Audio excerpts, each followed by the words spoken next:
televisão comercial chegou no Brasil em 18 de setembro de 1950, quando foi inaugurada a TV Tupi em São Paulo. Com equipamentos trazidos ao Brasil pelo empresário Assis Chateaubriand, nascia há 70 anos o primeiro canal de TV no país.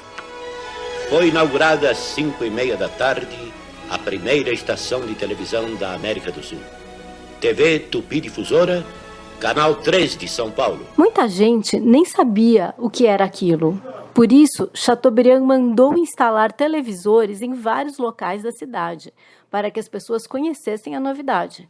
A figura de Assis Chateaubriand rende um áudio exclusivo. Por isso, aqui, vamos falar só um pouco de televisão. Quando surgiu, as transmissões eram apenas ao vivo e não havia programas gravados. Logo, a TV foi conquistando os lares brasileiros. Em muitos bairros, as pessoas se reuniam à noite para assistir juntos à televisão na casa daquele vizinho que já possuía o aparelho.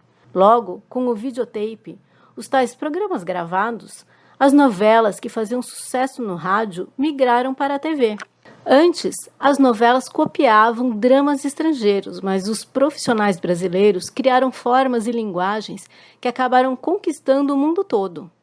Consta que a novela Beto Rockefeller, criada por Cassiano Gabus Mendes e Braulio Pedroso, exibida entre 1968 e 1969, foi um marco na produção nacional, tendo como protagonista um herói de caráter duvidoso.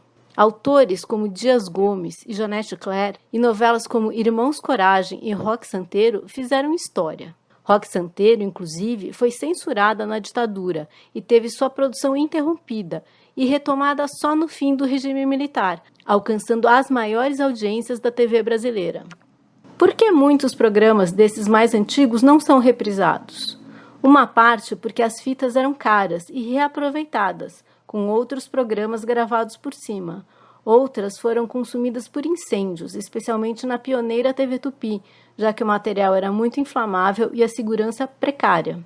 Além da exibição de novelas, filmes, programas de auditório, etc., as TVs são responsáveis pela informação da maior parte da população, por meio dos telejornais, já que mais de 90% das casas no Brasil têm televisão.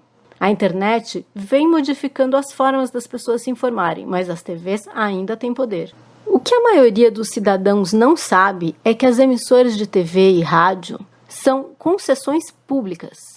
A Constituição brasileira estabelece que cabe à União explorar diretamente ou mediante concessão os serviços de rádio e TV. Isso significa que aquele empresário detentor de rádio ou TV não é o dono daquele negócio, mas está apenas autorizado a explorá-lo por tempo determinado.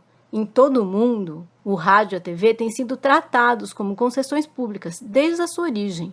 Isso porque os sinais transmitidos por essas emissoras se propagam pelo chamado espectro eletromagnético, por onde trafegam sinais de todas as comunicações por rádio, telefones celulares, transmissões de dados sem fio, entre outros.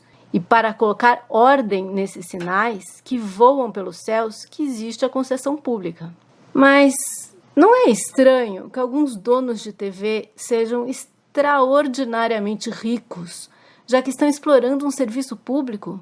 Os 3 donos da Globo, por exemplo, estão na lista de bilionários brasileiros. Outra questão importante é a falta de regulação desse serviço público. Se comparado com outros países de tradição democrática, o Brasil conta com poucas leis e normas para regular os meios de comunicação. E quando tem regulamentação, ela não é exatamente respeitada.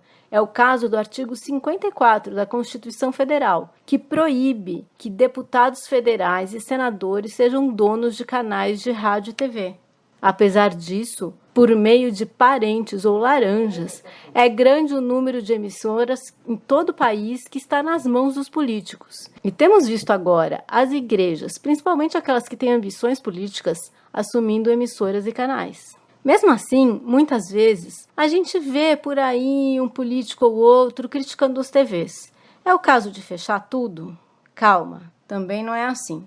O jornalismo na TV tem um importante papel de informar e divulgar. Mas precisamos nos perguntar, já que são ricos, quem esses empresários representam?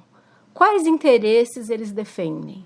Se são empresários, eles são contra ou a favor de leis trabalhistas que protejam o trabalhador? Eles são contra ou a favor da reforma da Previdência? Os regimes democráticos mais sólidos do planeta têm mecanismos de regulação e controle social dos meios de comunicação. Somente com essas medidas é possível evitar que alguns poucos grupos econômicos decidam, sem qualquer tipo de controle, o que vai e o que não vai ser veiculado à grande massa. É direito dos cidadãos terem acesso a fontes de informação diversificadas e independentes, sem que haja qualquer espécie de censura prévia ou controle dos veículos de comunicação por grupos políticos ou econômicos. Por isso, nas próximas eleições, veja se os candidatos trazem em suas propostas formas democráticas de regulação dos meios de comunicação.